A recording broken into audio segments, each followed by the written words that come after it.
MS Printers, notre télévision.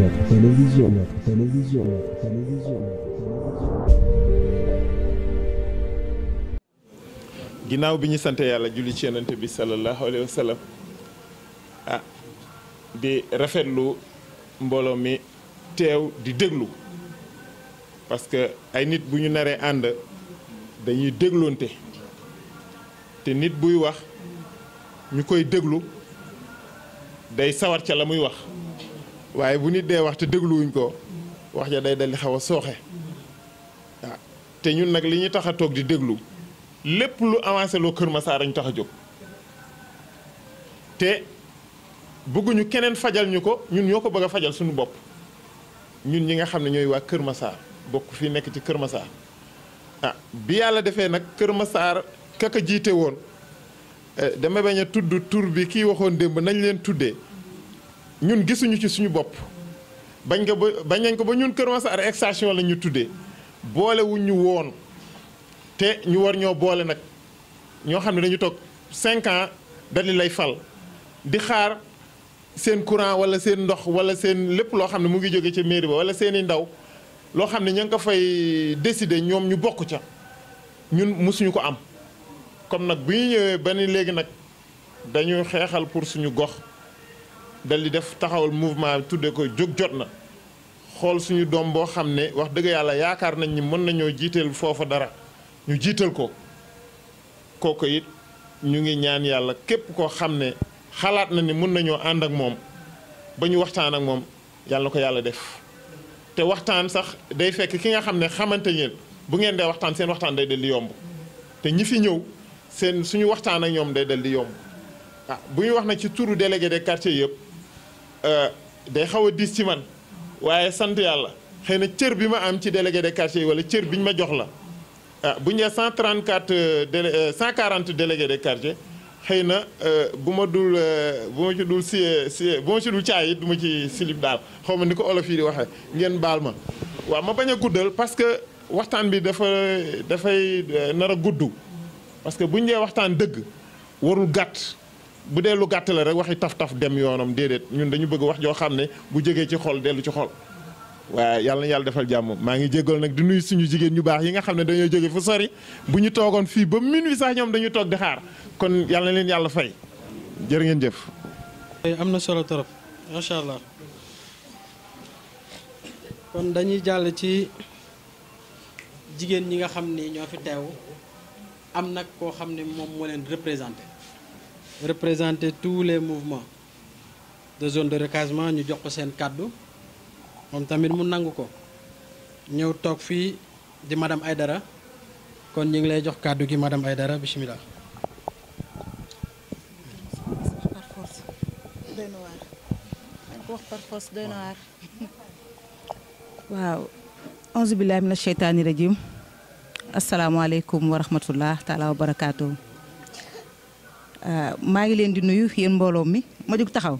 waaw man sax moom laa war a def sax da jug taxaw ndax ñun syndicalistes yi xamuñu toog taxaw lañ xam waaw kon maa ngi leen di nuyu yéen ñëpp di leen ziar si weer bu tedd bi ñu nekk di dalal suñu gan yi di nuyu sama sœur yi tey mu mbégte laa am wax dëgg yàlla ndax ñii sama ay sœur lañ kon ni ñu koy waxee bés bi day ala dawme comme sama mbokk tijaan yi ni ñu koy faral di waxee di nuyu jiital si nuyoo bi président Mara moom mi nga xamante ne jotaay bi tey bu amee moom la ndax initiative taxawal mouvement moo ko fi def fii si Kër Massar kon ñu ngi koy sant si loolu di ko si gërëm maa ngi nuyu nag staff bi nga xamante ne moom la Omar Top àndal di nuyu ñi nga xamante ne aussi ñoo ànd ak le président Mara di liggéey ak moom di leen remercier seen teewaay ak seen disponibilité man nag xam naa ni wax bi moom dañ ma kaa forcé tey waaw kon nag mu ngi noonu foog ma wax man maa ngi tudd Anta Jaxate Ndaw ñi di ma wax madame Aïdara nekk agent municipal kon nag xam naa moom maire yi moom ñi mu yëkkati tey man lañ seet si agent municipal laa di liggéeyee mairie Pikine di am mbégte encore une fois man li may wax tey mooy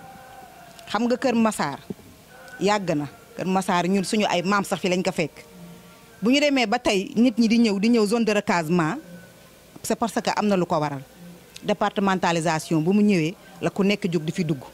te booba fekk nag fii am na.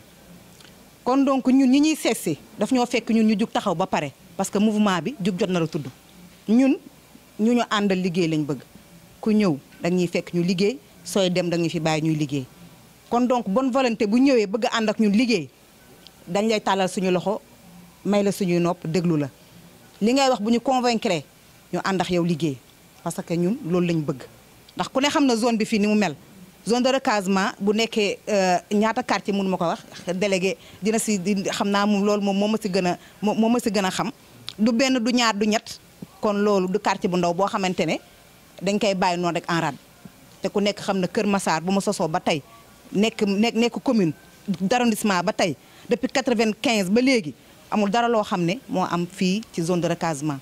te mu nekk lu yàgg depuis di exister bu yàgg amul dara loo xam ne lu fi nit ñi taxawal la. kon bu ñu fi duggee tey rek c'est parce que am na lu ñu fi séentu ñun nag duñu wax dara comme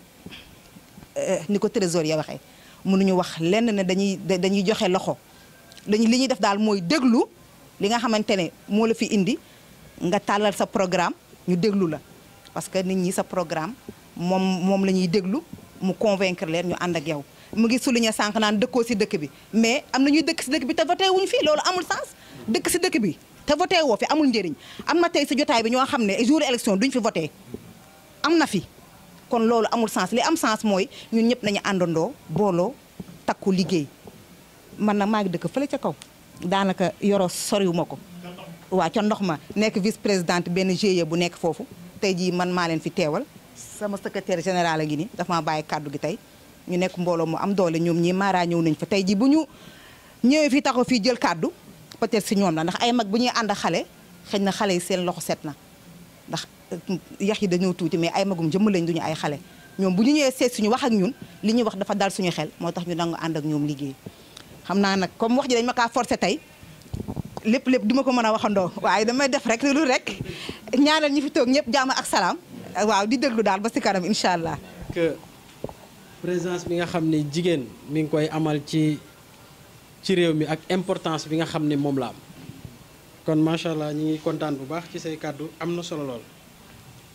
dañuy ñëw ci ki nga xam ne moo porté voix wu ASC Mbooloo muy Birane ñu jox ko kàddu gi moom tamit mu wax ci ASC bi.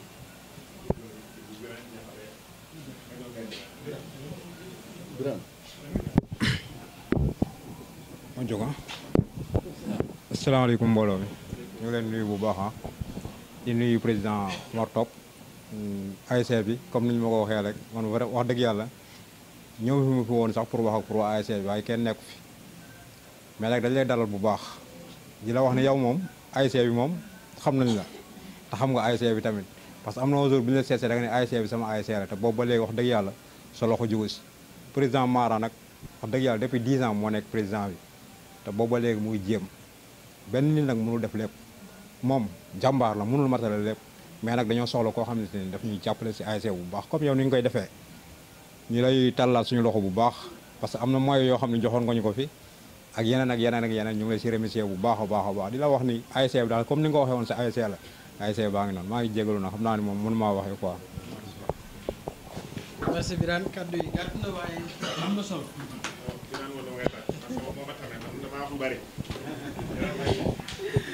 kaddu yi gàtt na waaye am na solo mais jotu naa ne yitte yi moom loolu kese la muy mu am solo kon dañuy ñëw directement ci le président Omar Top et son staff le but de votre visite président ñi ngi lay jox kaddu gi bismillah. di nuyu délégué di nuyu le coordonnateur bi nga xamante ni moom le coordonnateur du mouvement Jug Jot Na mu jël nuyoo bi teg ko ci loxo yi ñi ñu àndal ñëpp di nuyu le président Omar Top ak staffam bi yëpp di wax ni tey dañoo am mbégte recevoir sunu xarit sama xarit du moins muy sama kilifa muy nga xamante ni ci moom laa xamee politique ci moom laa defee politique parce que mosuma def politique nag mais ci Omar Top laa defee politique ba may dem kër maman Nene Top di ko fa fekk c'était en 2015 may ànd ak moom di liggéey ak moom di liggéey ak moom fu nekk dem naa fa ak moom lu nekk def naa ko ak moom ba yàlla def nag dem ba benn jamono liggéey bi xat dëkk bi xat ku ci nekk war a mën a dem seeti leneen ci wàllu liggéey pour indi sa njaboot moo taxoon ma absenté lu bare presque 2 ans mu ngi ni toog gisuma di tamit wax ni li may wax chaque jour ci commune Kër Massar Nord bi ñu nekk dafa bëri ay leader te nag yàlla def na ni le mouvement jug jot na am na ñu mu jot a recevoir ñëw nañ fii wax nañ ñu dégg parce que ñun suñu objectif moo doon ñu créer un mouvement boo xamante ni le leader day génne ci gox bi parce que politique base la man ba may ne ci Omar Top dama ne ko président soxlawuma dërëm dama bëgg am expérience ci politique ba pare delloo ko suma gox man zone de engagement rek laa mës a gëm mu ngi nii toog loolu mooy mës a nekk suma objectif dama demee nag ba xamante ni boo demul sa base liggéey fa benn politicien ju la jox respect ma wàcc sama base liggéey ànd ak sama xarit yi nga xam ñoo ne ci ASC bi ñu ciy liggéey pendant des années yàlla def ñu ñëw ba benn moment ñu ne nag dañoo war a mën a changer xar kanam dem defi de la politique parce que boo deful politique dañu lay jiite te ba bëggul ku la jiite nag da ngay jug jiite moo tax ma ànd ak suma kilifa yi délégué Yoro ak ñoom père ñoom Kaaw gaa yëpp man leen nag na leen créer benn mouvement boo xamante ni benn politicien dootu ñëw di fii di pêche di yóbbu di ñu xaajale ci instance yi ci lañ jug bu ñu liggéey ba ngoon ñu def benn tase bu nu kër Kaaw taal oto yi dugg ci gox bi c'est-à-dire que li may wax chaque jour rek nit ñi il faut que ñu savoir que ni le mouvement jog jot na tooguñu créer ay nit ne leen kaa leen toog am na ko fiy ñëw parce que les leaders on les a dit que ni ñun naxewuñu dañoo wàcc ci terrain bi seeti délégué de quartier yi def ay débat waxtaan ak nit ñi wax leen na leen seeni doom ñoo soxla kon cela veut dire que élection locale élection quartier la élection ASC la parce que tey lii délégué mën xërëb kër dugg ci kër yi ku ne mën la lii laa bëgg parce que bu faloo moom délégué bi day wàcc c'est-à-dire que moom coono bi da koy wàcc du moins kon ça veut dire kon élection locale élection quartier la tey président Omar Top mënul wër Kër Massar gi yëpp seeti mouvement mënul nekk il faut moom ay pàcc am na zone de engagement diw ak diw ak diw beneen politicien am na zone de engagement feneen ak feneen ku nekk am la nga am bu ko defee ñooñu ñoo lay liggéeyal ci base bi loolu moo tax ñu créer le mouvement jug jot na wax ci gox bi yëpp am nañ sañ-sañ nag dugg kër gu nekk na la sa doom lañ jàpp lañu waxuñu dañuy génn dem unité 10 baa ñu dem unité 16 de zone de engagement la ñu wax te nag ku ñu ñam mën nañ ko matale ku ñu ñam ñun ñu ànd liggéey ak yow dinañ ko matale parce que dinañ wàcc ci terrain bi danañ wax nit ñi te dinañ gëm suñu kàddu liggéey boobu liggéey nañ ko ci gox bi loolu mooy première chose may wax deuxième bi mooy que peut-être président Omar Top damay wax ci moom tuuti rek ci moom laa jàngee politique mais liggéey na liggéey bu am solo ci Kër Massar loolu nag man nit ki à chaque fois del wax mbaaxam parce que leader yi fi toog yëpp ku ci nekk am na lu ma wax ci yow wàcc na ci terrain bi depuis 2015 ba léegi moo ngi liggéey mu ngi jël xaalisam di def sans rien sans dara am na lu mu bëgg suba li mu bëgg suba nag mooy nit ñi jàppale ko pour mu nekk maire ñun le mouvement jug jot na on ne réserve personne le président Omar Top mu dëkk fi mu ñàkk fi dëkk li muy def bu ñu doyee dañuy ànd ak moom liggéey ak moom ak keneen ak keneen ak keneen kon nag la décision peut-être les deux présidents vont s'asseoir pour ñu waxtaan mais ça dépend ci ñi nga xamante ne ñooy kilifa yi ñëpp ñu toog waxtaan ak président Omar Top comme ni ñu koy waxee leader yëpp parce que ku ci nekk war nga xam sa intérêt fan la nekk parce que tey bu fekkee war nañu ànd ak président Omar Top ñu mën a gérer gagner zone de recasement bi c'est notre avantage pas lui parce que li tax ma la c'est notre avantage parce que bu ñu ci amee ay conseils suba ñu am fa ay tour boobaa war nañoo mën a fajal suñu bopp duñu xaar moom mu ñu koy fajal ñun ñëwuñu pour topp ci ginnaaw kenn nous sommes en forte collaboration avec les leaders ku ci ñëw nag ñun la suñu plan d'action lii la zone de recasement am na lii ak lii ak lii lii ak lii ak lii ak lii yow nga ne ñu lii ak lii suñu gañee lii ak lii ak lii ñu ànd ñu liggéey loolu lañ xam moom nag lam daan wax dama koy wax rek nit ñi di ko dégg président Omar Top depuis 2015 ba léegi il disait aux gens duma joxe xaalis duma jox ñi muy àndal du leen jox xaalis man de musuma jox xaalis mu ngi nii toog musuma jox dërëm mais dana mës a wax ni saa yi ma gañee ñu séddoo moom loolu mooy mës a nekk kàddoom mooy ASC bi nag maa taxoon mu may la ko c'était en 2017 ba léegi xam nga ne yàgg na dem nañ bureau may nañu fukki junni ñun ñëpp ñu ànd ñoom biraan a ngi nii bu ko ASC bi disaatee soxlaam tamit da koy war a fajaat comme leader yi fi toog yëpp. kon nag wax ji dañ koy tënk ci benn mbir mooy que danañ toogaat ak président danañ toogaat avec les deux bureaux de manière discrète ñu waxtaan ñu teg suñuy plan d'action ku ci nekk wax sa xalaat ñu xam fañ jëm lan lañ fi wuti muy président Omar Top muy keneen ak keneen parce que leader yi fi nekk zone de Kër Massar Kër Massar Nord bari na ñi fi jot a seet si nag peut-être jëluñu ñëpp mais ñi fi jot a seet si ñëw nañ wax déglu nañ leen prendre nañ note président ñoo na wax dégg nañ ko jël nañ note dinañ toogaat ak moom dinañ waxtaan ak moom ak kilifa yëpp. di tamit jéggalu bu baax a baax ci kàddu yi nga xamante ni ji wax nañ ko fi bu dee dañ fi wax loo xamante ni dafay doon lu xaw a metti sunu matadi la mais lépp rek ñoo ngi ñaan sunu borom yàlla dafa ñu jàmm. di wax ni tamit encore une fois sama xarit la te tamit sama kilifa la kër gi sama doom gaañu na fi mu Gambie la jóge Gambie la jóge directement war a wàcc aéroport la wàcc rek def cortège bi ñëw fii lu fi xew mu ñëw xoolal ni Mara mi amul dara xoolal ni Mara noonu la mel mais nag lépp rek yàlla nañu yàlla defal jàmm et que man mënuma définir na Mara day ànd ak kii wala kii mënuma ko définir parce que c'est un mouvement te dinañ waxtaan tax dofuñu xam nañ fan lañ war a jëm maa ngi jégalu ñëpp di sant ñëpp di gërëm ñëpp wasalaam. dafa arrangé ñëpp parce que nit bu ñëwee ci yow c'est bien beau mu faire savoir ñi mu fekk si ñu xam moom la kat mais bii que am na ñu la fi xam mais peut-être du ñëpp léegi question yi ça fait l'affaire et ñi ngi kontaan bu baax ci franchise bi nga xam ne moom la ñuy yëg ci yow booy communiquer c'est très important macha allah ñi ngi encore une fois ñu ngi kontaan ci accueil bi nga xam ne moom lañ la accueillir fii et espérons que le reste moom c'est entre les deux présidents qui vont le décider incha allah pour ñeneen ñëpp mun ko xam donc dañuy jël kàddu gi jox ko notre leader notre président Mara Dieng moom tamit mu àddu ci kàddoom après imam ñaan ñu def ko beneen yoon incha allah. urgence de Kër Massar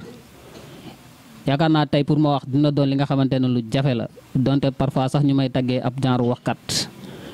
mais puisque gars yi dañ ma wax pour ma wax rek yaakaar naa donc bàyyi leen ba pour ma wax. tey ñaari jëmm yi laa bëgg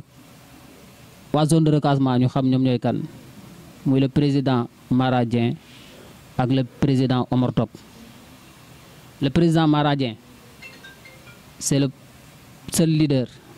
ou je dirais le premier leader bi nga xamante ne moo ma fekk sama gox ma yore association mu jàpp sama loxo intégré ma biir ASC bi. Le président Mara Dieng c'est le président de l'ASC Mbolo bi nga xamante ne moo jël sama loxo yóbbu ma ci le président Omar Top jamono yooyu ñoo ngi doon def réunion kër maire Néné Top. Depuis boobu ba léegi tamit ma am une parfaite liaison avec le leader El Hadj Omar Top bi nga xamante ne tey mën naa ni su ma mënee politique moom moo ma ko jàngal su ma xamee Kër Massar tey moom moo ko jàngal mais bu ma xamee zone de recasement tamit c'est grâce au président Mara Dieng ak tamit quartier yi nga xamante ne tey ñoom ñoo wër bi zone de recasement bu baax kon dama leen di jaajëfal bu baax a baax tey bon tout juste dañuy présenter délégation bi nga xamante ne tey naam présenté naa délégation mouvement jóg jot na te délégation moo rek tamit bu ñu demee ay visite de proximité man maa koy présenté kon dama leen bàyyi ma présenté délégation bi nga xamante ne tey moo ànd ak le président Omar Top. Délégation moo rek bi tey est composée par le président du mouvement El Hadj Omar Top mu nekk ni toog sol lu jaune li ànd ak Cheikh la coordonnatrice Yaay Néné Top habillée en vert. La trésorière suñu tata Rose Matimane ak tamit ki nga xamante ne c'est la représentante elle représente aussi aujourd'hui la présidente des femmes et la vice-présidente des femmes muy Maman Aïda Dieye ak ki nga xamante ne moom moo yore wàllum planification wu mouvement moo rek yëpp muy Djibi Ba ak Mansour Vidal bi nga xamante ne tey moo nekk ci cellule communication wu mouvement pour la rénovation et l'émergence de Kër Massar ak man mi di seen secrétaire général du mouvement Morek. yaakaar naa délégation boobu tey moom moo ànd ak le président Omar Top waaw wax ci nag tey ci moom dana jafe lool mais tout juste rek dama leen di ñaan ngeen permettre ma wax ci ñaari nit ñi toog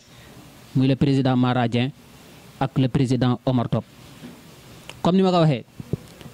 le président Mara Dieng moo njëkk fekk sama koñ jàpp sama loxo wan ma lan mooy zone de recasement tete ma wan ma lan mooy ASC association sportive et culturelle nan laa war a mën a def pour nekk un leader demain doyu ko ba mu ci paree dafa ma jël jàpp sama loxo indi ma ci jëmm ji toog muy le président Omar Top mi ne ma dénk naa la kii pour nga jéem a xool nan ngeen di mën a nan nga mën a amee gën a am expérience fii ci commune Kër Massar depuis boobu ba léegi tamit ñu nekk ci ñu am benn objectif muy son élection lors des prochaines élections yi nga xamante ne mooy élection municipale yi nga xamante ne moom la ñu fas yéene jëmal muy en janvier 2022 depuis boobu ba léegi nag rëccuwuma ko muy un homme social Mara Dieng tamit nekk un homme social parce que lépp li nga xamante ne da koy def ci wàllum social fii ci zone de recasement ak quartier yi nga xamante ne tey ñoom ñoo ko wër je suis présent fu mu dem dama fay ànd ak moom que ça soit mu nekk man ak ñoom Diego ñoom Laay ak ñoom Birane ak ñoom Papis ak gars yi yëpp ñi nga xamante ne tey ñoo yàgg di ànd ak moom depuis boobu ba léegi te comme ni ñu koy waxee tamit une personne qui ne change pas d'équipe mooy le président Mara Dieng une personne qui ne change pas de staff bi nga xamante ne moom la doon àndal démb moom lay continuer di àndal tey dañuy ñorte ni kay staff yi dafay gën di law rek parce que jeunes yi dañuy gën di ñëw di adhérer à l'image de Saliou Diamanka bi nga xamante ne mën naa ne récemment ren gii nii la ñëw seere ci staffu ASC Mbooloo comme étant l'adjoint du secrétaire général kon côté boobu tamit dañu koy jaajëfal bu baax a baax a baax bon quand je vais parler du mouvement MOREC mouvement pour la rénovation et l'émergence de Kër Massar le président Omar Top créé ko depuis 2016 si je m'abuse depuis boobu ba léegi nag mu ci nekk di def ay liggéey bu mucc ayib dans la commune de Kër Massar avant ñu ko ériger département que ça soit mu nekk ci wàllum association yi ci groupement féminin yi lépp li nga xamante ne tey le président Omar Top gis na mu nekk ay jafe-jafe xool na nan la ko war a mën a saafarawee ci loolu noonu liggéey bi nga xamante ne lu ci bëre tey yàgg nañ see ànd ak moom sur le terrain parce que fépp fi nga xamante ne tey gis ngeen dugg na fa rek ñun la ciy àndal muy équipe am bi nga xamante ne tey ñun yàgg nañ see topp ànd ak si ñoom Mati Mané la coordonnatrice yaay Nene Top ak ñoom Djibi Ba ak ñoom Mansour Vidal yi nga xamante ne ñu si bëre tey ci mouvement bi laa leen fekk te depuis boobu ba léegi tamit ñoo ngi jàpp te bàyyiwuñu benn yoon kon nekk na un leader bi nga xamante ne c'est un leader modèle parmi les leaders yi nga xamante ne ñoom ñoo déclaré seen candidature pour la mairie de Kër Massar Nord ñorte am na ay questions yi nga xamante ne posé nañ ko si mais loolu dañ koy bàyyi moom à sa personne su ko defee bu jëlee kàddu dina si gën a jox gars yi ay leeral bu ñu guddal dañuy gàttal de ce fait après dañuy bàyyi ki nga xamante ne mooy Djibi Ba bu ko defee moom nga xamante ne moo yore ci wàllum stratégie ak planification du mouvement bi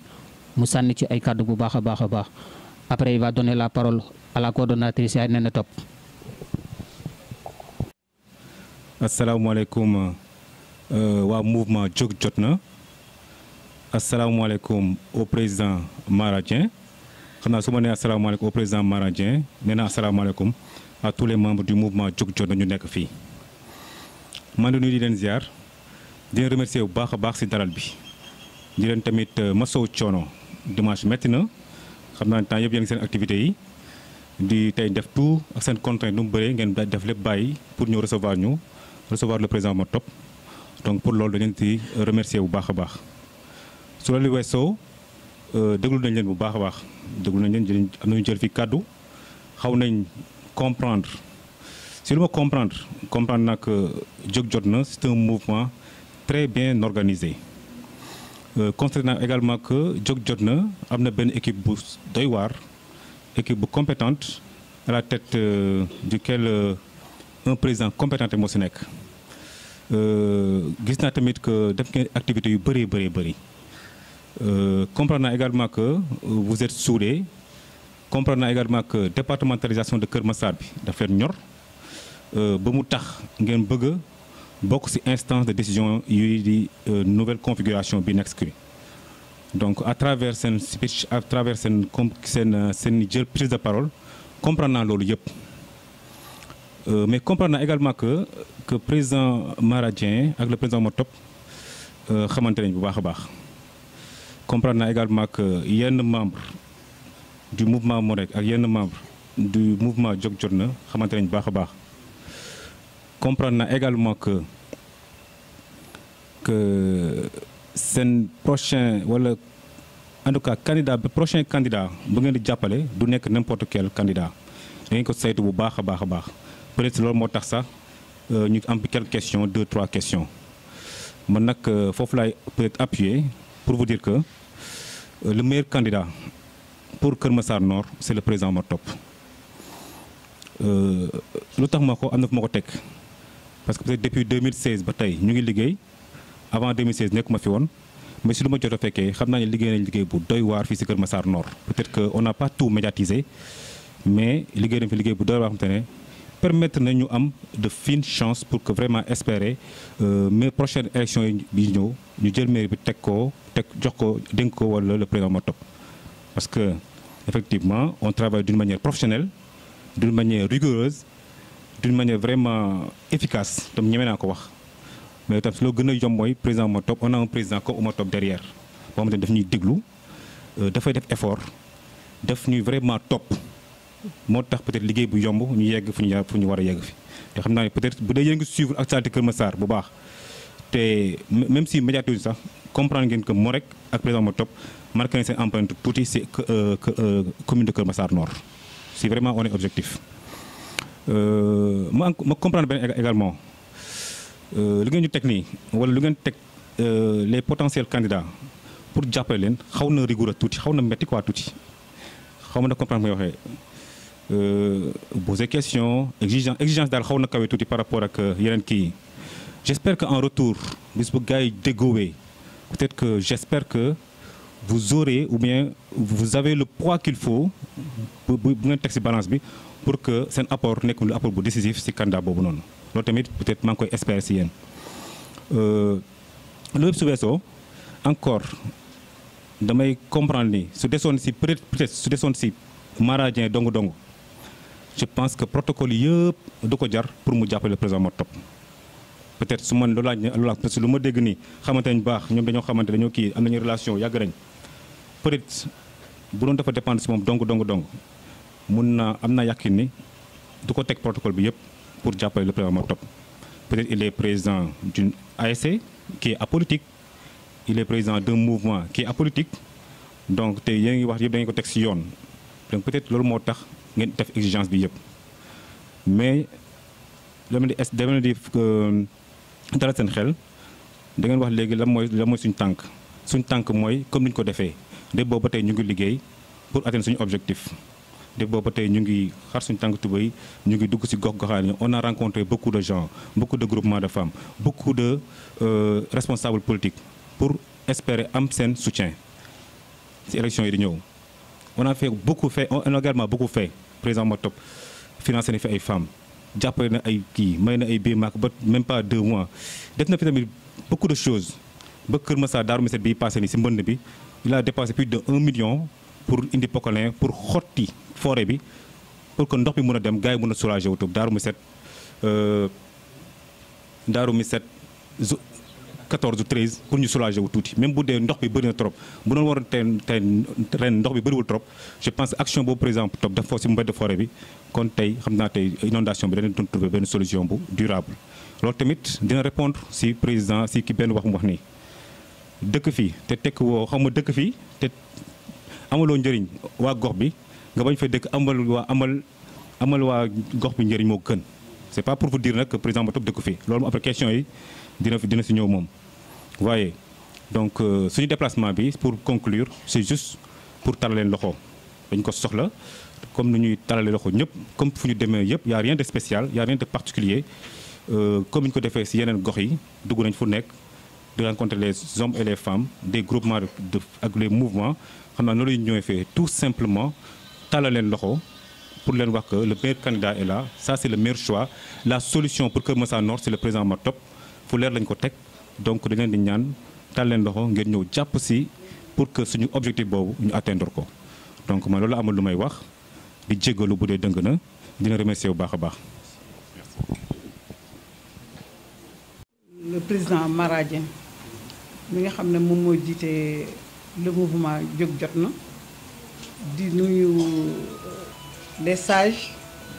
di nuyu sama délégué de quartier bi nga xam ne Yoro Ñaan yàgg nañu bokk liggéey ci anam yu rafet di nuyu sama sœur Anta di nuyu nag jigéen ñi ma fi fekk di wax ne ñu ngi leen di kontaan ci kàddu yu am solo yu ñu fi dégg ndax li am solo mooy wax neexul déggin moo neex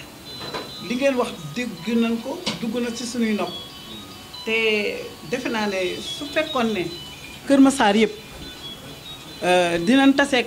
ñu mel ni yéen suñu liggéey day yomb ndax balaa nga développer une commune wala un département da ngay am développement local te man développement local laa fi gis li ma fi dégg yëpp dafa am solo man nag wax mënewuma ko jëf laa gën a mën ndax ànd naa sama mbokk mi Yoro Ñaan ci ay activités yoo xam ne lu yokk commune bi la ci la nekk dox kon su ma ñëwee fii di wax damay wax ci mouvement pour la rénovation et l'émergence de Kër Massar présenter leen suñu leader mooy kan le président Omar Top ñëpp xam na ne c'est un homme social nekk nit koo xam ne day déglu nit ñi te am yërmande li am na nag kàddu yu ma fi dégg yoo xam ne xëj na duma ko tontu mais moom dina ko tontu ndax bu nee Néné Top ma jur ko xam naa kuy waaye laaj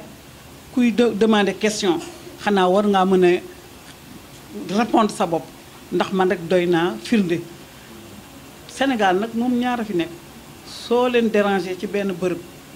bu dee jigéen bu nelawul caga nga bu dee góor ñi ne la dëmm nga kon il faut ñu utal ko sikk dëkk na fekk dëkku fi koo xam ne yow fii nga sosoo sa maam am fi kër comme ñëpp mu déparé fii am fi soxna kër bakka am fi lépp loolu papaam sosoo fii lan leen bëgg leneen question bi moom dama leen koy répondre balaa ma leen di éclaircir leneen mais li ma leen bëgg a wax mooy loolu li ma leen bëgg a wax en clair mooy man rek damaa war a mën a doy man en tant que conseiller municipal xëj na ba ma fii ñëw doon ma woon dara mais li ma ko def ba ma doon ko moo tax moom mu doon fi dara kon war nañoo déggin boobu ku bëgg a dégg nag dégg am na ñoo xam ne xëj na wax yeneen yi waxu kasaw la rek tamit waxu tamit question la tamit pour réponse ci loolu daal man dama leen di wax naan le meilleur candidat pour la commune de Kër Massar Nord c'est le président Omar Top du nag li ma ko jur moo tax mais li mu fi def ay activité ak social gisuma beneen leader bu ko fi def te li ñuy wax nii bu ñu demoon ci micro trottoir di ko laajte dañ ciy am ay firnde yu leer li ma ci yokk nag mooy le mouvement mo rek ak sama femme yi mi ngi développer les femmes développement local mu ngi koy def ndax les femmes mu ngi leen di defar ay kees yoo xam ne ñu ngi ciy gis seen bopp te defe naa ne ki lay jox ndekki te dara ñëwagul su loo xam ne dinaa la jox leneen ñu ko war a gëm ñun ñi ñu ngi ciy gis suñu bopp feneen fu nu mënta dem tamit ñu ngi ciy gis seen bopp te defe naa ne boo déggee ñu naan nit da nga koy jox pour mu jiite na fekk na am lu mu antan mën ko bu ko antanee mën ko boo war ngaa war a gëm ne bés bu ñu ko joxee budget boo xam ne budget national la dina ko mën a jëfandikoo ko ci nit ñi ndax li fi investir loo xam ne ëpp na 300 millions loo xam ne ci ay poche am la du xaalisu état du xaalisu kenn nekkul ci ginnaaw kenn kooku ku ko gëmul xëj na ba la neexee nga gëmul say bët bañ koo gis mais nag bu dee social rek mu ngi koy def te kuy def social te xamagoo ndax di nga am wala doo am yaakaar naa ne suñu la joxee am commune wala commune de Kër Massar Nord di nga ci gis sa bopp ñi ñu dëkkal di nga ci gis seen bopp ci foofu laay yem di wax ne maa ngi leen di gërëm di leen sant di wax ne li ma fi dégg dal na xel ndax wax li ma leen wax rek wax neexul déggin bi moo neex ndax li ngeen vous êtes bien organisé ndax lii moom même soo leen joxee ay questions yoo xam ne peut-être dérangé wuñu mais dëgg la dëgg nag moom dëgg rek la mën a wees kon ñu ngi kontaan di leen jaajëfal di leen gërëm di leen sant di gërëm bu baax Mara nekkul sunu ku bees ci ñun danoo bokk ci ñun xam détermination xam tolluwaayam mu nekk nit ku am solo koo xam ne lépp lu mu dugg da ciy dem ba jeex kon boog ñu ngi leen di gërëmaat di leen sant di gërëm sage yi di gërëm Yoro sama collègue di gërëm la jeunesse di gërëm les femmes jërë ngeen jëf.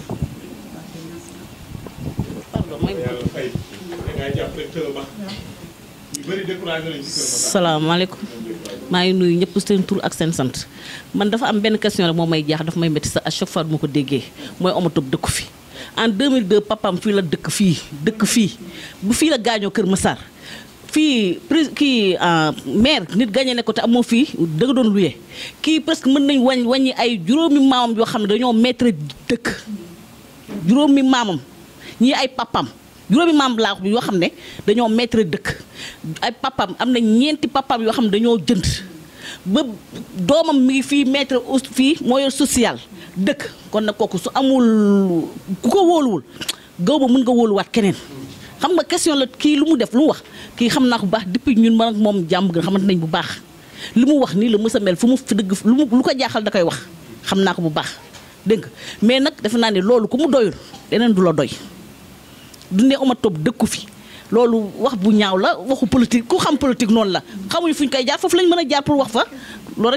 rek la amoon sax lu ma sii wax jéggal bu baax. di remercier le président du mouvement Jóg Jot Na muy Mara Dieng mi nga xamante ne moom moo ñu convié pour ñu ñëw tey taseex yéen pour waxtaan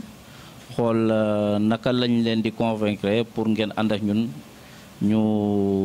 bokk projet bi nga xamante ne moom lañ teg pour Kër Massar surtout Kër Massar Nord donc di nuyu imam mi nga xamante ne nekku fi moom moo fi nekk kilifa gox bi donc di ci teg tamit délégué de quartier donc di leen nuyu nga jotali nuyoo bi sa yeneen naataango yi donc di nuyu les femmes yi nga xamante ne ñi ngi fi donc ak suñu sœurs yi la jeunesse féminine ak la jeunesse masculine donc maa ngi leen di remercier encore une fois de plus pour que ñu mën a am ay points yoo xam ne peut-être lëndëm na ci bëtu ñenn ñi wala leerul tamit ci boppu ñenn ñi ñu leeral ko donc pour aller droit au but damay démarrer sur les questions bu saawaay posé Kaaw donc peut-être que ñi dañoo baax rek di ma tontul waaye borom dëj bi moom mën naa jooy dëjëm ndax yaakaar naa ne Kër Massar moom ñu ma fi gën a dëkk fii man gisuma ko fii parce que bi may ñëw Kër Massar daaw moon jaar ci tali bi sax fii lañ daan jaar ci géej gi man ak Pape Sall maa ngi yoroon benn V8 mooy Nissan V8 lañ daan jël fii laay jaar ci géej gi génne Malika dugg Kër Massar Pape Sall fi mu dëkk fi mu jënd kër foofu laa am kër sama bàjjen fi mu nekk foofu la sama maam nekk sama maam fii la gaañoo sama pap bi ma jur fii la gaañoo Kër Massar kon man fan laa dëkk même bu ma fi dëkkul woon sax takk naa fi jabar Kër Massar waaw léegi su ma takkee jabar xanaa nag su ma dëkkoon Kër Massar loolu may na ma légitimité sax pour ma dëkk Kër Massar parce que en Europe soo fa ñëwee takk fa jabar di nga dem ba am nationalité dëkk boobu ça veut dire que am naa légitimité tey même su fekkee ne dëkkuma Kër Massar le fait que ma am fi jabar war na ma mën a permettre tey ma dëkk Kër Massar donc raison de plus que li fi nit ñi am man loolu laa fi am titre foncier laa fi am comme tout le monde donc gisuma kat moo ma gën a mën dëkk Kër Massar mais yàlla nag dafa bind te wutale lu bëri yàlla may na ma wërsëg macha allah ba may jënd kër aux Almadies c'était en 2005 2005 jusqu'à nos jours ça fait des années hein donc kum fi doonoon tamit peut-être yàlla may la wërsëg bu la neexee am nga droit nga dem xool feneen fu la neex nga dem dëkk fa yeewuma Kër Massar loolu il faut que mu leer parce que loolu nëbbuma ko yeewuma Kër Massar Nord Foire laa yeewoo lu tax ma yeewoo Nord Foire samay activité biir ville la nekk loolu moo ma permettre tey ma yeewoo Nord Foire moo ma gën a jege di def sumay activité mais la plupart de mes temps mais Kër Massar laa koy def tey Kër Massar bu soxlaa damay teew kuy jël alalam di ko def ci benn gox kooku kay am na cofeel ci gox bi kooku am na yéene ci gox bi ndax du ma jël samay millions tey ba dara doonul dara élection amagul depuis 2015 laa wax jusqu'à nos jours ñu ngi doo wax waxu élection su fekkoon ne élection moo ma taxoon a jóg kon damay xaar ba élection yi jege rek ma ñëw def comme ni gars yi di def parce que ñi nga fiy gis fii ñëpp ñuy tëgg seen dënd di wax ne ay candidat lañ biñ leen déggee yàggul parce que ñun bi ñuy nekk ci terrain bi fii ak Kër Massar Moustapha Meng rek laay tasel ci terrain bi amul keneen nag ku may tasel ci terrain bi donc bu ñu ñëwee ba à la fin à 3 mois des élections ku ci nekk taxaw di wax man la da nga may jaaxal de telle sorte que du ma mën a dégg parce que man dama nekk nit koo xam ne dama objectif parce que su ma gëmee dara man kenn mënu ma déstabiliser kenn nag mënu ma déstabiliser su ma gëmee dara damay dem jusqu'au bout ndam yàlla moo koy maye mais nit ki na nga am ngoru jàpp am ak ñàkk man moom laa yemale ma am ak ma ñàkk moom laa yemale su ma ñàkkee damay continuer sama liggéey dara du ma wàññi dara su ma amee ma santee ko yàlla parce que nit ki su fekkee ne da ngay def te jàppuloo ne li ngay def loo ci munti def suñu borom bu tuddul ne lii nekkul sa wërsëg mënoo ci dara donc man foofu laa ko teg teguma ko degré boo xam ne tey su ma nekkul maire daf may blessé wala daf may kii non man budul woon li nga xamante ne am na ñu nekk suma ginnaaw ñu yaakaar ne man war naa leen mën a jàppale pour ñu génn ci situation yi nga xamante ne ñoom la ñuy dund kon ba tey leneen la ñuy wax mais puisque dama am un projet teg ko gëm projet bi te je vais aller jusqu'au bout su ma amee ma xam ne am naa su ma ñàkkee ma xam ne ñàkk naa li ma gëmul mooy teg fii tànk teg fee tànk gëmuma loolu parce que mënoo teg fii tànk teg fee tànk da ngay dem soo amee baax na soo amul nga xam ne yàlla moo dogal ne amuloo man loolu laa jàpp ne un homme boo xam ne véridique noonu nga war a comporter woo par rapport ak vos prochains tey nit ki lu muy sumb du wax ne rek damay dem par intérêt man dewuma par intérêt parce que su doon intérêt boobu ba léegi du ma fi casqué plus de 200 millions sama xaalis la président joxuma marché aw ma marché état man la neex ma koy def donc su ma ko pertee wàññiwuma dara ñi nga doon wax ñoom Baye Fall Ndiir ak gars yooyu noonu lekk nañ sama 29 millions est-ce que daf ma wàññi dara wàññiwuma dara maa ngi dund maa ngi lekk maa ngi naan maa ngi tukki maa ngi def lu ma neex maa ngi yóbbu ay nit màkk maa ngi fajal nit ay soxlaam maa ngi may ay xaru tabaski def ay caisse sociale def ak yeneen est-ce que daf ma tere dund terew ma dund nit ki soo amul ngor bu day ni que ki ngay séqal moom li mu la ji soo ko mënul delloo wala soo ko mënul rendre plus mais nga la yemal moom fi mu yem ci yow ñoom terewuñ ma ñëw fenn parce que bu ñu ma doon teree ñëw fenn jour ba ñu tegee seen plan pour créer beneen mouvement kon jour boobu man du ma teew jour boobu ñoom ñëpp defoon nañ man du ma teew parce que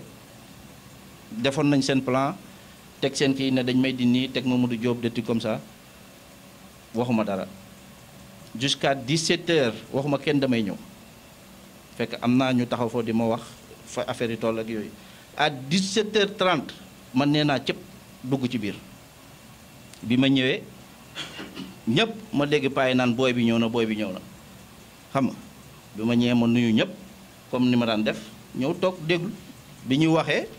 ñu naan ñun kenn du ñu def escalier ak ñun kenn du ñu lii di kii man la noo wax bi dangeen koy wax mu leer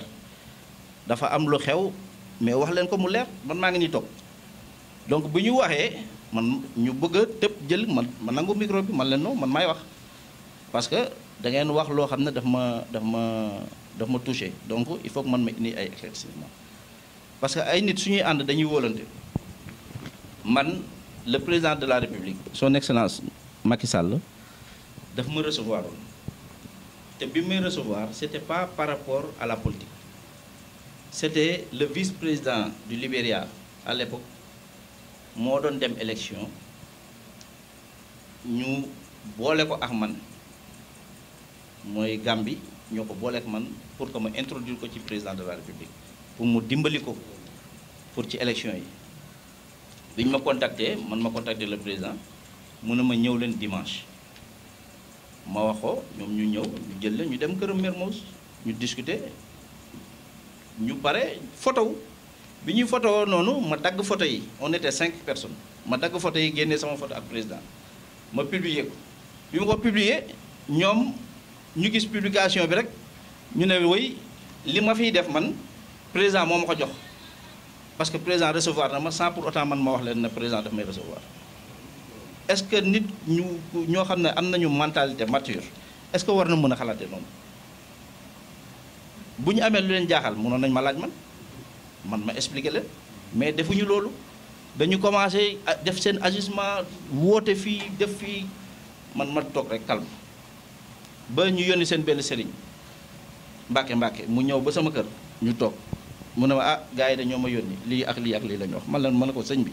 mu ne ma ne ko loolu du ma ci wax ma ne ko mbir mi du politique moo ma yóbbu président wax naa ko fii Moustapha Cissé Lo ñëw na ba fii suñu meeting mu wax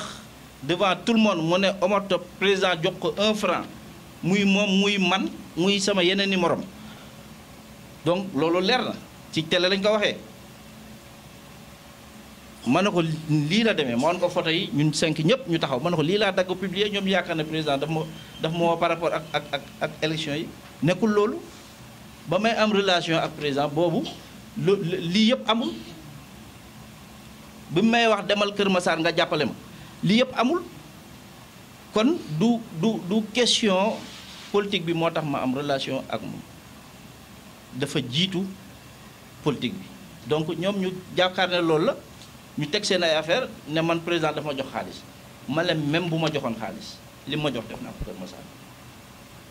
li ma jox man def naa ko Kër Massar bu fekkoon ne laa wax jox na ma xaalis li ma def naa ko Kër Massar parce que j'ai dépensé plus de 200 à l'époque boobu noonu kiiwul période boobu plus de 200 millions de francs CFA man dépensé naa ko ci social fii su ma ko joxoon kay su fekkoon jox na ma xaalis bi def naa ko Kër Massar donc loolu moo indi kuwaak boobu ngay wax sama digganteex ñoom mais nag dañu wax ne atte bor fay baaluma leen ko dama leen topp devant la justice mi ngi def liggéeyam mais du loo xam ne dañ ma ko ñaan du loo xam ne dama leen ko jox ci xol bu sedd dañ ma teg dil wax ma projet ma jox leen xaalis ne leen ñoom laa yóbbee ñiy màkk 1 mois dans 1 mois laa ko soxla ñu ne ma dans 1 mois yi jot ñu ne ma waxantuñu woon ay date dañu waxoon rek heure bu ñu amee fay tey su ma yàlla wërsëgul woon dara ba ma yóbbu paa yooyu màgg kon duñ ma teg fenkat man dañ may wax ne kii lu mu doon wax du dëgg parce que d'autant plus bi mu koy wax ñu ci bëri gëmuñu woon ne dinaa ko def jël juróom-ñaari nit nga yóbbandoo leen màkk boo koy wax ñu ci bëri seen xel dañ naan kii dafay wax rek pour politique mais yàlla suturaal ma biñ ma defee loolu date bi jot ma débloqué waat beneen xaalis jaarale ko ci Baye Fall Ndiir ma ne ko woowal ma yónnee ko minibus ma ne ko woo dajaleel ma imam yëpp ñu ñëw fële ñu defal leen seen formalité passeport ñaq ay affaires yooyu noonu ba imaam yi bi ñuy ñëw foofu ñoom gëmuñu ne ñoom affaire bi dëgg la bi ñuy ñëwee ba fekk fa sam pap bi nga xamante moom moo ma yar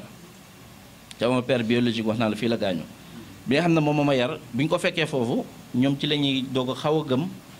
ne li may wax dëgg la ñu dem def seen formalité def seen yëpp ñibbiwaat yére yi bi ñu koy distribuer ma joxat ko mu distribuer ba jour bi ñu waree dem à l'aéroport man dama leen gunge ba Makka dama ànd ak ñoom ba Makka jaaral leen Dubaï ñu def seen aj ñu jógee aj jaar Dubaï ma bàyyi leen Dubaï une semaine indiwaat leen fii ku ci nekk sa jàmm man ma wàccoog sama kàddu donc kuy def loolu yaakaar naa ne man salaire 300 000 francs wala marché wu xawma ñaata man loolu taxul man ma doon def parce que ba ma koy def élection xewagul kenn waxuloon waxu élection en 2015 2016 2017 2018 ba tey ñi ngi ci 2021 kuy def te bàyyiwoo yaakaar naa ne li ngay def yow gëm nga ko donc loolu moom du ma ci waxat wax naa ko leer na te loolu laa gëm te noonu laay doxee tey président de la république localité bi Kër Massar buñ ko votelul wàññiwu ko dara day continuer di gouverner du ko wàññi dara bu fi gañewul du ko wàññi dara mais ñun ñi nga xamante ne ñoo fi nekk di ko jàppale dañu war a def suñu kéemtalaay kàttan gañeel ko pour que ñu siggi ñun aussi lépp lu ñu bëgg ci Kër Massar moom aussi mu mun ñu ci jàppale mais su fekkee ne ñun dañuy wax ne ñun dañu ànd ak moom ba pare di ko galgal parce que yu ci bëri man galgal laa ko mën a tuddee da ngay nekk membre APR ba pare di def ay comportement yoo xam ne kenn mënul comprendre comportement yi kenn xamul ndax yaa ngi APR kenn xamul ndax yaa ngi fële donc man loolu gëwuma loolu bi problème bi amee récemment affaire Sonko boobu émeute yi bi ñu fi amee y a plusieurs personnes parmi ñi ma doon àndal ñu ci bëri woo ma en privé di ma wax defal déclaration nga démissionné APR donc yàlla permettre na ma foofu ma identifier ñoo xam ne gëmuñu projet bi ma nekk parce que suñ ko gëmoon duñ ma wax loolu man du ma démissionné tey du ma démissionné suba président buy daanu maax moom ñooy ànd ñu xalangoo man gëwuma loolu damay am wala ma ñàkk loolu laa gëm damay am rek wala ma ñàkk suñu àndee du ut dañuy amandoo ñun ñëpp suñuy ñàkk ñun ñëpp ñooy ñàkkandoo ci ñu gëm projet te wax naa man leen man président su ma woowoon tey ne ma bàyyil ma jox la direction bii wala bàyyil ma jox la ministère bii dama naa ko bugguma parce que loolu taxuma jóg am ministère wala am direction taxuma jóg li ma jóg mooy idée bi ma am pour développer la commune de Kër Massar loolu projet boobu moom laa gëm te ci loolu lay dox billaahi su ma woon ne ma jëlal lii damay bañ soxla ma ko je n'en ai pas besoin soxlawu ma ko donc tontuwaale naa sa li ngay wax ne est-ce que président su la woowoon wala su joxoon keneen récépissé bi bàyyi loolu tontu na ko su ma woowoon wax ma du ma ko nangu du ma jël beneen poste soxlawu ma ko su may am kay man ak ñi ma ànd ñooy amandoo su may ñàkk it ñun ñëpp ñooy ñàkk parce que su ma jëlee beneen poste ça veut dire que war naa ñi ma àndal ñëpp laa war te man du ma war nit ñi kay ñoo may war man du ma war te boobu ba léegi nag yàlla mi ngi may suturaal di ma may doole di ma defal jàmm ci li nga xamante ne projet yi nga xamante ne maa ngi koy teg di ci avancer parce que boobu ba léegi su fekkoon ne am na gàllankoor parce que politique lañ nekk depuis lors nit ñi amul lu ñu fexewul amul lu ñu jéemul pour utal ma luñ ma waxal ci lu ñaaw te suñ ko amoon loo xam ne tey lu ñaaw la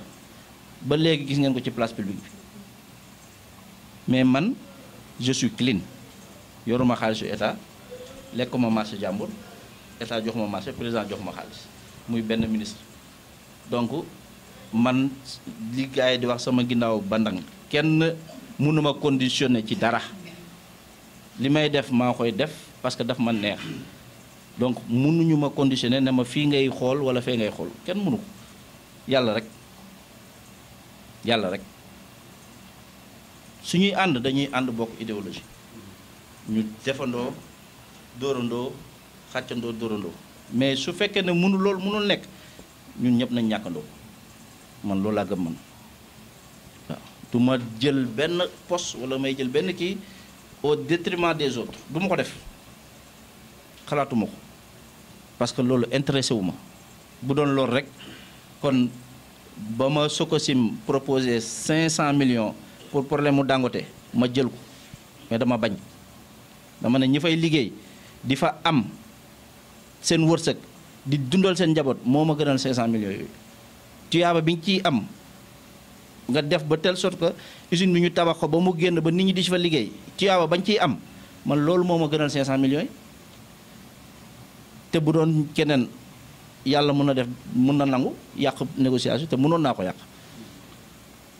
ko yàq ci nu ma neexee nag mais j'ai refusé catégoriquement man la loolu alalu àdduna jarulu ma ko ña fay dund di fa liggéey di am seen wërsëg di dundal seen njaboot ñoom tiyaaba ba may am ci loolu su ma réglé lii loolu moo ma ëppal importance te ci loolu laa nekk ba tey ndegam 500 millions yooyu laa jëlul sàkkantuma ak ay miettes yi nga xamante ne mairie yi moom lay yor loolu du ma ko def xalaatuma loolu donc su amee beneen question bu ma fàttee nga wax ma.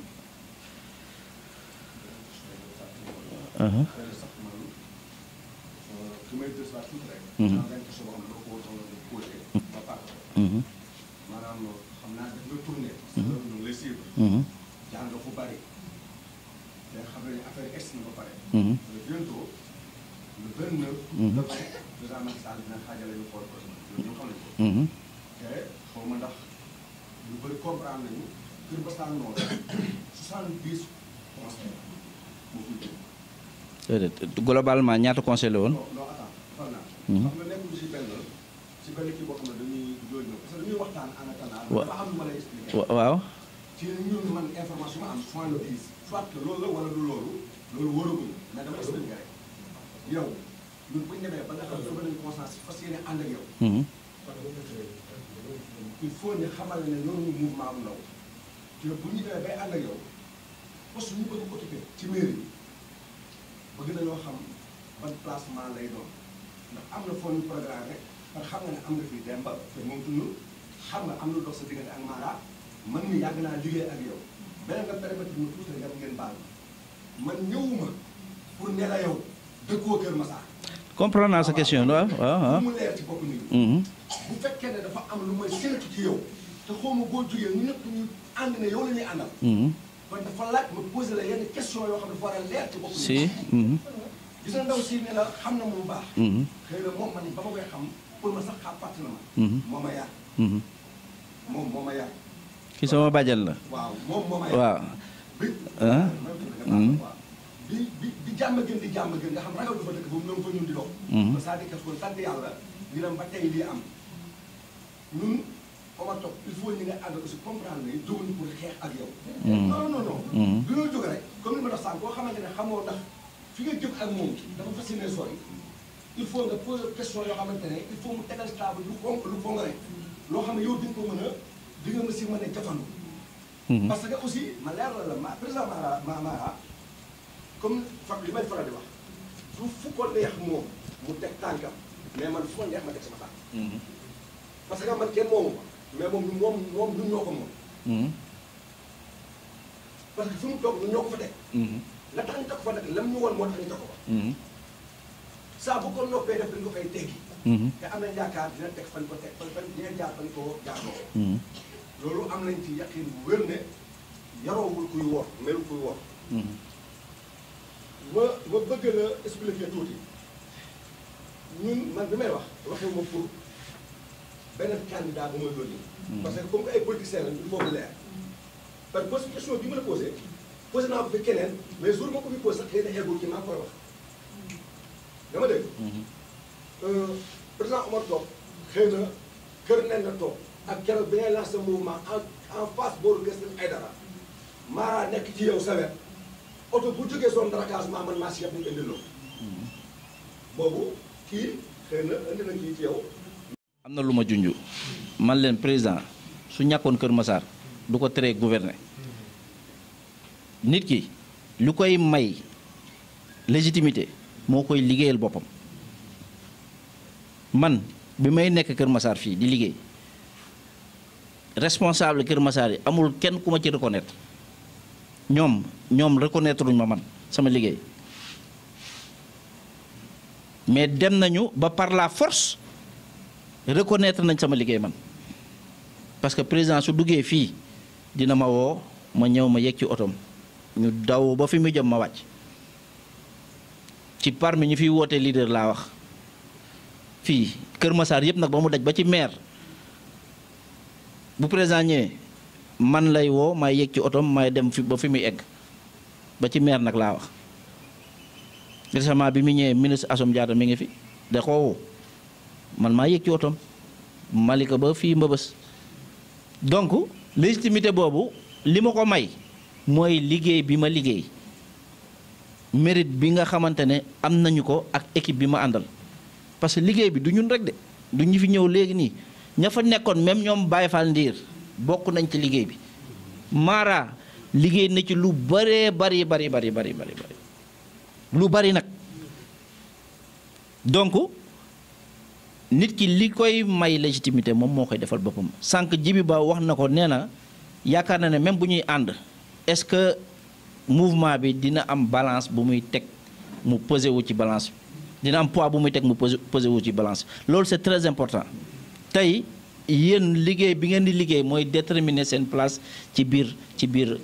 commune bi liggéey bi moom mooy déterminer seen place parce que depuis lors ñi ngi nekkoon ak ay nit di liggéey te li ma fi wax man du ma wor te yàgg naa ko wax fii responsable politique yu fi nekk nee naa leen ku nangu léegi suñu àndee lu ñu am da nga am mais ku nanguwul nag ku dem ba ñu imposer la ne la toppal ci ginnaaw diw boo ñëwee da nga fi fekkoon ay nit donc di nga topp ci ginnaaw nit ñooñu donc il faut que ça soit clair du ma wor kenn du ma jël kenn di ko teg ci place su kenn ku mérité sa place ñu jox la sa place ku mérité sa place ñu jox la sa place man noonu laa gisee parce que nit ki loo mérité wul waroo ko sax soxla normalement loo mérité wul rek waroo ko laaj waroo ko soxla donc nit ki da ngay liggéey man tey sañ naa fëgg sama dënn ne liggéey nañu fii ak Kër Massar muy nord ak sud amul luñ fa deful ci parmi les leaders yi fa nekk donc loolu noonu moo ñu may tey légitimité fu ñu tuddee politique par force dinañu tudd ak Kër Massar fu ñuy wootee les responsables dinañu woo te man dëgg bi rek moo ma ñor la dernière fois élection législative yi Arona Dia président yónni na ko mu woo ñu Pullman ñu ñëw toog leader yi fi nekk yëpp toog ku nekk bu jëlee mu ŋàññ Moustapha Mbengue ku nekk bu jëlee mu gàññ Moustapha Mbengue ba ñu pare ma jël parole ma ne ko Arona ma ne ko président la yónni ma ne ko gis nga ñii di wax fii amul kenn ku la ci mën a indil 50 personnes yu booloo Moustapha Mbengue lu mu dëng am na ñu topp ci ginnaawam ma ne ko soo leen ko dinnee comme coordinateur da ngay ni daanu Kër Massar loolu bi ma koy wax ànduma ak moom mais dëgg bi laa wax période boobu li mu pesé genn wàll ñooñu pesé wuñu te dëgg bi laa wax est-ce que daf ma teree man ma dund est-ce que daf ma teree man ñu teg ma fi ñu ma war a teg donc man noonu laay doxee bu fekkee ne dëgg moo ma nar a xañ man kon ma xam ne dinañ ma xañ man parce que man damay wax dëgg bi li ñu may wax mooy je suis pas politique dama direct loolu lañ may wax dama direct parce que sama wax neexul de mais damay wax su ma demee tëdd ma nelaw parce que bugguma di wax loo xam ne damay calculer suba ma fàttali ma waxoon yaa ngi dégg ma ñëwaat ñu may indil ay vaar naan ma yaa fi waxoon lii ak yaa fi def lii man loolu je suis pas d'accord damay wax lu leer nañ su ma tëddee ma nelaw noonu laay doxee donc ñu ngi leen di tàllal suñu loxo vraiment Mara ak Demba ak ñi fi nekk ñëpp ñun yàgg nañ xamante zone de recasement du tey laa fi mës a ñëw morgue bi nekkoon fii may naa leen fi clim xam nga ak yeneen ak yeneen ak yeneen donc du tey duñ fi gandal par rapport ak leader yi nga xamante ne ñoo fiy woote leader ñun luñ fi defagum man gisuma benn leader bu ko fi def man gisuma ko de gisuma ko donc dañ bàyyi xel zone de recasement mais aussi li ngeen wax dafa am solo bokk ci instance de décision yi loolu c'est très important parce que nit ki booy doxal booy xeexal sa gox il faut nga fekkee fa ñuy nasee il faut nga fekkee ko parce que boo bokkul ci instance de décision yi mais mënoo xeexal zone de recasement mënoo ko parce que tey ñun sur les réunions yi ñuy def mais suñu amee dara dama koy teg ci table bi moo wax ñi nga xamante ne c'est des responsables ñu bokk ci yeneen gox yi ñoom ñooy jël parole ñu ne ñun kat suñu gox lii ak lii bu fekkee ne zone de recasement amul kenn ku leen fa teewal mais zone de recasement du mën a am dara donc c'est bien que ngeen jël initiative def mouvement bi pour muy politique parce que ASC mënu politique mais mouvement bi nag mën na politique mën na jàppale gox bi tey boo leen bokkee ci instance de décision yi da ngeen di mën a di taxawal gox bi lu mu manqué ñu xam ne gox bi manqué na lii nga teg ko ci table bi ñu ut ci solution jéem ko doxal mu jeex donc loolu laa ne woon naa ko wax di leen remercier donc su wax ji dëngee ngeen jégal ma ci sama matériel la maa ngi leen di sant bu baax di leen gërëm merci beaucoup jërëjëf